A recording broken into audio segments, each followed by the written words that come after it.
Today I'm unboxing an intelligent inkjet printer. So it's a bit of a non-brand.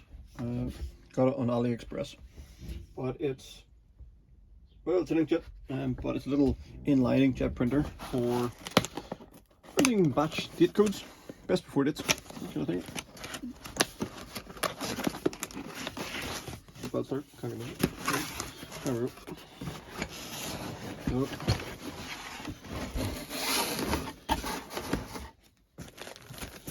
There we go. So it has just arrived from China. Had a wee bit of a delay leaving the country, but got here, no customs issues, which is quite nice. Tubes for mounting it onto a conveyor. So you need a continuous speed for your item to go under the printer, so the printer doesn't move, the print head just stays static. Let's see what we've got. 4 brackets. There we go. Mounting bracket for the heads. Mounting blocks. Pretty straightforward. Ink cartridge. So these are about £50 each. Forbid to insert and take out the cartridge during printing. Yes, that would be stupid. Okay. UK plug. Presumably with an EU US adapter bit. Okay, cool.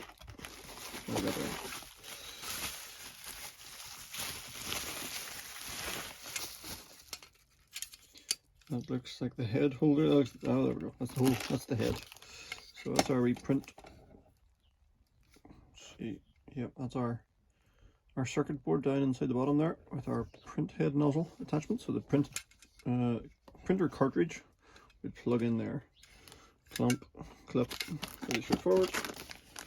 There's a USB stick and a pokey stick. Must be something to clip or unclip with the pokey thing. Software will be on there, and our actual printing technology. So this is our printer. This is our print head. So pop the cartridge in there, mount the whole up, get it connected up. See what we can do.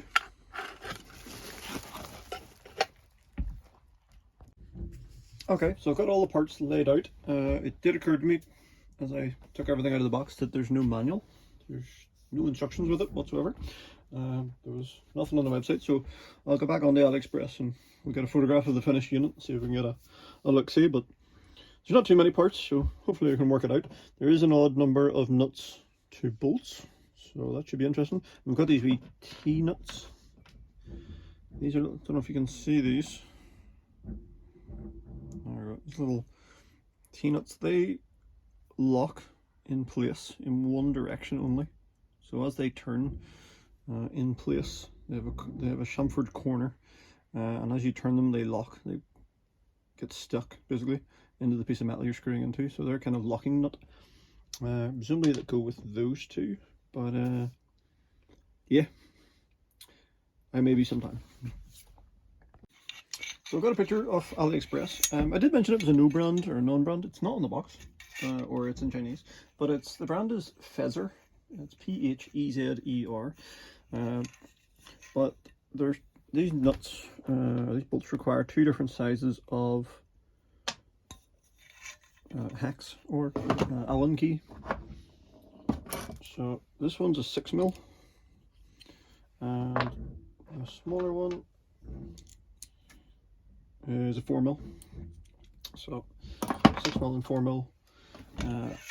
All they do is slide these on, screw in the bolt, and then tighten them up to lock them in place. So what we're aiming for is this effect. Yep. So this vertical comes off your conveyor line. This one holds the print head over here, and this one will be our print head, our screen. So yeah, keep going. Okay, so I've got this far. Pretty straightforward. It's worth mentioning it doesn't come with the tools, so you will need the 2 Allen key sizes and a flathead screwdriver. Well, that one's crosshead actually. Yep, crosshead or flathead screwdriver to get those in. And your 2 Allen key sizes. But that's our bar. So our screen will be up here. print head will be here. It's worth noting these recess, these bolts screw down.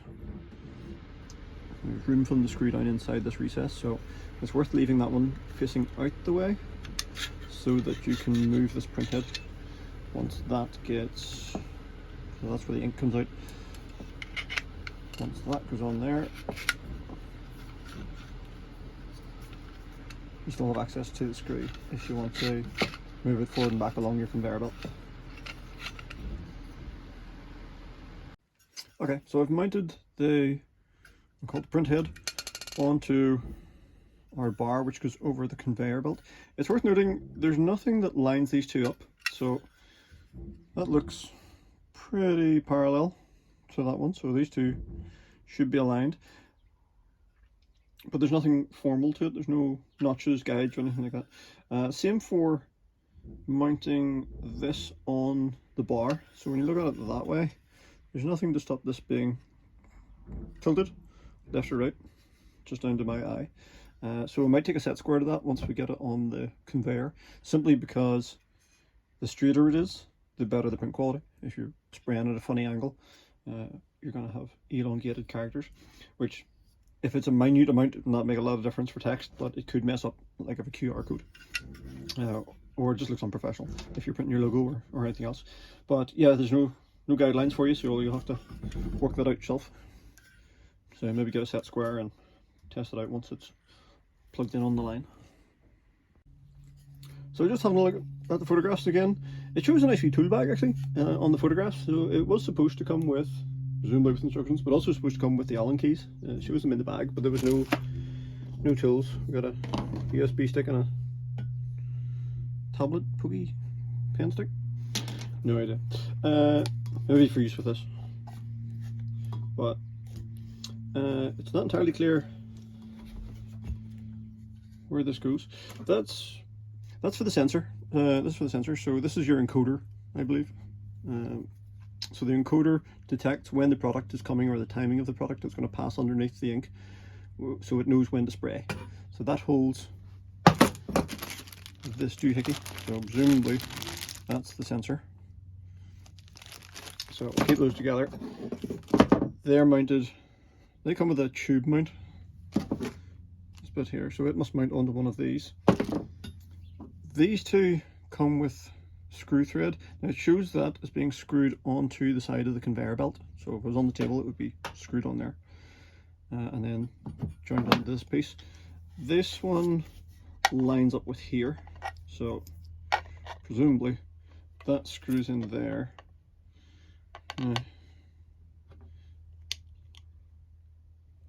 How deep do we go with the screws to test it? I'll have a fiddle with the which is the right screw thread size.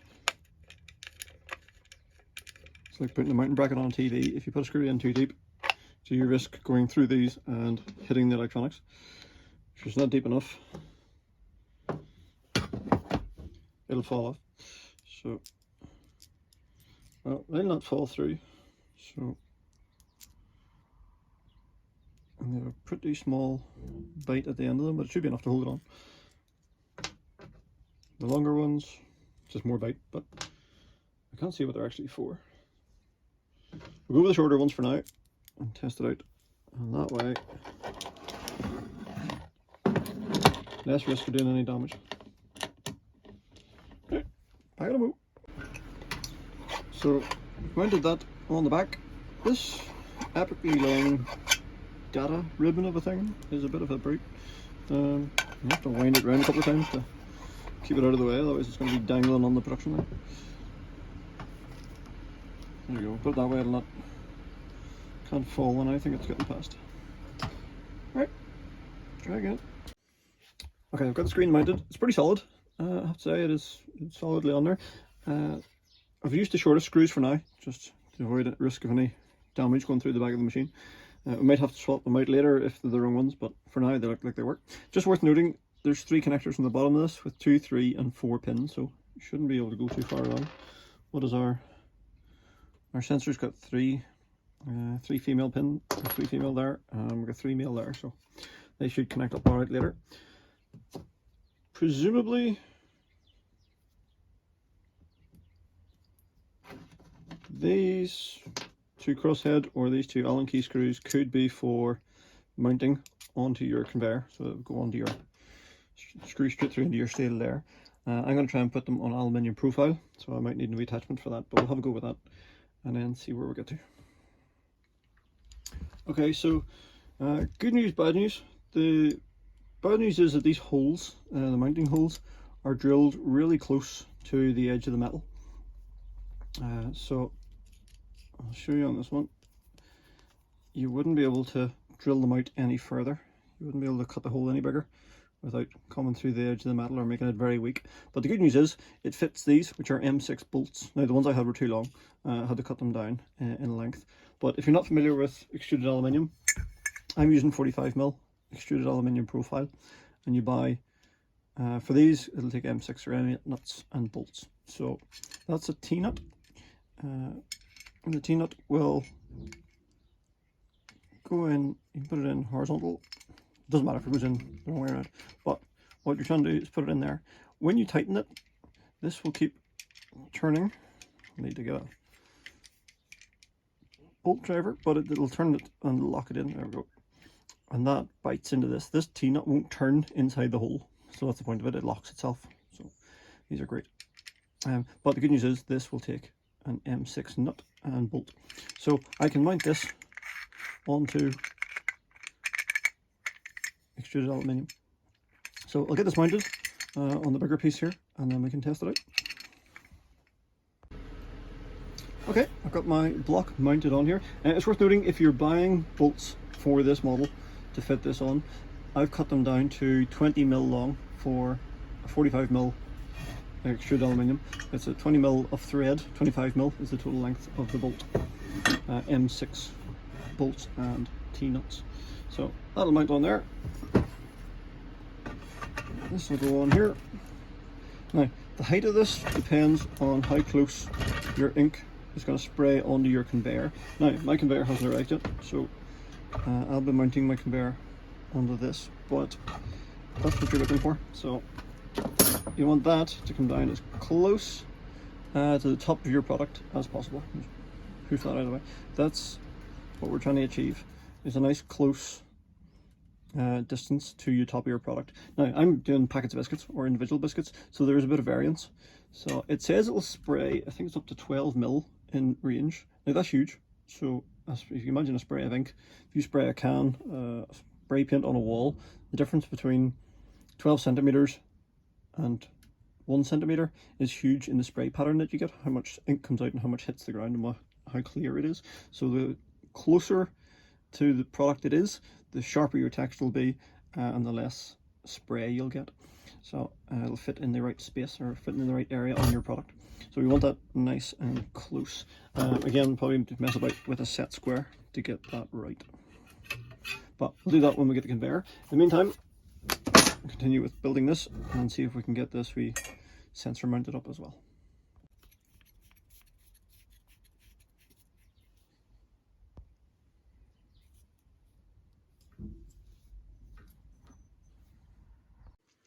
So I've gone ahead and got the sensor mounted on the side of the profile. Now, the whole thing is mounted on this profile, so this would be the side of your conveyor, obviously, but it's not really clear where this should go. Does it need to go in a particular direction from where the product meets the ink? Does it have to go this way, or can it go the other way, or does it matter? Maybe when we get into the software through here, we'll maybe have a better idea. It did occur to me that the USB stick that came with it might have instructions on it, so I've just plugged that in and discovered it's blank. So it's 120 megabyte blank USB stick, presumably for putting data onto to transfer over to your printer head. So we'll get into that in a few minutes. But what I've done is screw that together and then bolt it onto the back of the same bar, the vertical bar that I've mounted the screen on, so that it's hanging and pointing down the ways. Maybe it has to point forwards as the product goes past it, I don't know, but we'll have a play about and see how that works. The only difficulty potentially is this bit. It screws in, so if the weight is working against it, it becomes loose and floppy, so it would easily fall out. What I've done is thread it, tightened it up as far as it goes at this end, giving it really good tight there, and then twist the neck of it back, not twisting this part, not working against the thread, so that it's not hanging on the direction that it's threaded, if that makes sense. The idea is that the weight won't cause it to flop over. So that's tight, and that's pointing down the ways, and it won't move, because invariably at some point your product will bump it, or you'll bump it as you lift or touch your product, and it'll be all up the left. So trying to make it as solid as possible, so it's not going anywhere. And we'll switch it on and give it a try. We seem to have a lot of bits left over. Don't know what they're for. So bear with me while I faff through the menu here. I haven't used this before. It's in Chinese to start with, but we'll see what we can do. Presumably settings. Champion. It's all in Chinese. I'm just kind of hoping for obvious symbols that might allow me to change it to English. USB stick. Oh, there's a speech bubble. Oh, lovely. US English, that'll do. Champion, data export, nozzle, print, date and time, touch, reset, about, OS update and UI update. Lovely. Okay, so I have set up this contraption. It looks like something out of Wallace and Gromit. The Allen keys still hanging out. Right, two different sizes of Allen keys. There's no good human reason for that. I've just bolted it onto a bit of aluminium profile for now. I've got a wee conveyor belt. I can't find any settings where you choose the timing. So the theory is, this is your encoder here. As this goes underneath, it'll beep. When it then hits the printer, it'll spray a date. I did a wee sample, did work, sort of. It prints onto there and your cardboard pops out the side. Very simple. Now, if I put a box in here, I've put a big sticker on this one here to make it obvious. But if I put that through, there should be a point where I can set a timer that says, there's an option here for timer. But I set a timer, it'll beep here, whatever length of time it is, it prints here, it carries on. The next one comes through and beeps, prints, and so on. And I just keep feeding them in. As long as I line that up roughly within the area that it goes under the print head, the encoder detects the difference. I think it's a light difference, but it detects something changing underneath the encoder. So as it goes under, as long as that's in place, that'll beep for whatever reason. If it beeps there, it's fine. As long as my white box goes under the print head and doesn't collide with the pole. I think I need a wider conveyor, but I'm actually working on a wider conveyor to build one to sell, so that people like myself who have a little setup like this at home can run one of these machines. But conveyors are typically, a little mini conveyor could run you for a couple of grand. This one, I think it was about 100 quid from China. It's pretty dreadful. It does come with a controller, which doesn't work. It goes forward and backwards. There's no speed control. That does show a wee potentiometer speed control here, which makes no difference in the world. And there's no on-off switch, so you got to plug it in, pull the plug in now. So think wee plug with a big adapter. But I'll switch it on. There we go. It runs. Now, I'll put the date in. If I press start, you'll see where it all comes off the rails pretty quickly. The system, the encoder is detecting the change in belt, the join in the belt. There's a sticky bit here, or a difference in colour. And every time it detects that, it beeps and sprays. So I can actually see the date on my conveyor belt in the same place over and over. So if I pop a bit of paper in, it beeps, detects the difference, and it should spray. I don't know when it's spraying because it's detecting the difference, but it's not spraying on the paper. It's spraying on the, oh there it goes. Oh, it's right at the end. So, hang on. One speed conveyor. Is it? Nope, left it. Oh, whatever. Right. Here's a big long bit. Yes, there it is. So, oh, hang on.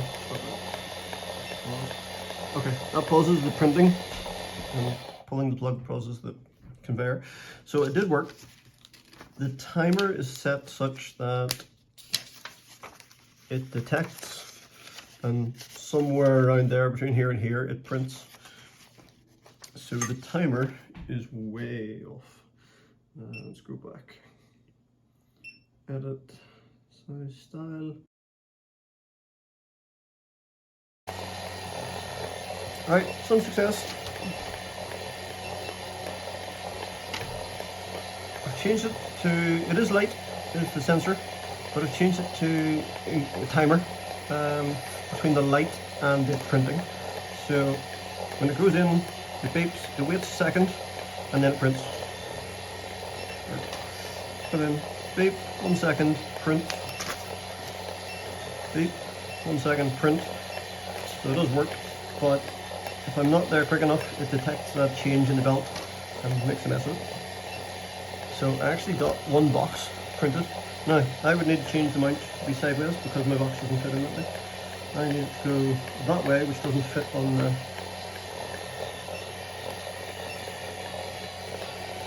Let's see. Lovely. So yes, between there and there is 1 second. But perfect. I need it that way. Oh, yes. So I would need to mount this on another bar going that way. Let's hit the head in some way. But essentially it works. Over there before we spray. Torture. It works. So it seems like an absolute faff to set it up. How do we get it to go through there? I've just knocked the sensor. Oh, there's a thought. Any adjustment in that sensor, any bump in that, changes the timing between here and here. So you kind of want a bracket between these two that locks it in place. Obviously it's different factories or permanent setups. If you've got somewhere you can set this up and leave it, that's fine. For me, I got to bring it in and set it up on the kitchen table every time. Now, it's worth doing because handwriting this slot is going to be a torture, but that's how I do it at the minute, or I print out sticky labels and stick them on. But once it's set up and it runs through, champion, it works. So that's printing. Why is it printing sideways? Can it be changed in the software? Something to play with, but essentially it works. It does do what it says on the tin. I'm worried about how much ink is now on that conveyor. If I put that on there, is it going to... No, it's okay. It's dry. I have a purple strip on the middle of the conveyor, but that's okay. Cool. So it works. It's a faff. Yeah, it's a faff. It needs a frame. It needs a conveyor fitted into it. I'm going to build these conveyors shortly and make them available for sale on the website, because conveyors in the UK are incredibly expensive. And a few companies I spoke to who make them, like, oh yeah, no problem, just a couple of £1,000 for a mini one. So, yeah, cheers. It's cost more than my entire setup. So the ones from China are a bit of a pain. They're certainly not CE marked, even if it says CE on it, because there's so many finger traps and sharp bits. And actually, this is propped up on a set of Christmas cards from Sainsbury's that the kids are filling in, writing for school, because for some reason it doesn't come with an end on it. The conveyor sits on the floor and runs off. So I'll build a better one and pop that on the website. Then we're going to have a look at the UK version of these. There's a company who makes them called T-Mark, and they're superb. We'll get one of those in and have a play with it. So I have seen them demoed at the shows and they were great. So I'm going to get those across for you to have a look at. But yes, this works, but is it worth the stress in your life? Probably not. Not really. Plus the extra building you've got to do. You've got to clamp and fit this and size it and shape it and all the rest. And those cartridges are about £50 each. I don't know how long they last. And you'd have to get the same ones from China every time. So that's a bit of a torture. So that's my look at the Phezer DW100 TIJ, or thermal inkjet printer. So your little inline printer, it does a good job when you get it working. It is a faff to set up, and once it's set up, it's one of those things you don't want to touch it. But quite professional looking. Oddly, it really struggled to detect this box. So when the brown box passed under the light, it couldn't detect it. It didn't always beep. So or it beeped late, or just it had issues, so you ended up with the print in the wrong place. So I got a few out of this and it worked quite well, but it was a bit of a faff. Now you could detect the difference between the light black and dark black on the conveyor belt as it went around, so it's just constantly printing, burning through ink. And if you're buying those ink cartridges at £50 each, you're going to need to buy quite a few to make it worth your while on the cost of the shipping on top of that, which is about another $50. So you need to buy a few in, which is expensive to buy a whole lot together. I don't know how long they last, but well, mine's printing onto the conveyor belt every time the conveyor belt goes around, so not going to last very long. That conveyor was a monster. It was cheap and cheerful, but it's not illegal. It had sharp edges, the cable was getting nipped on it. There's all sorts of nasties with that. So as I'm going to build one, make a cheap and cheerful one using UK parts that we can get made here, and then sell it online after Christmas, hopefully. So that's the plan. But if you're happy enough to have a go at one, hopefully that helps you out. There was another one I mentioned from T-Mark, so that's a UK company. I'm going to get one in and test that one. I've seen it at the shows a couple of times, and they were really good. So they're not 130 quid, but they you get what you pay for, and it's a UK one, so any issues with it, you got warranty and service and support and all the rest, and it comes with a manual and videos and all the help you need. So it's well worth investing in. That saves you an awful lot of writing, because as soon as you get a big order for 1,000 boxes, the thought of having to print 1,000 sticky labels and then peel them off and stick them on and handwrite, it's just not really an option. The amount of time you would spend would make it not worth the contract. So something to think about if you're planning to scale up your Bicky business or your bakery business with some retail packaging.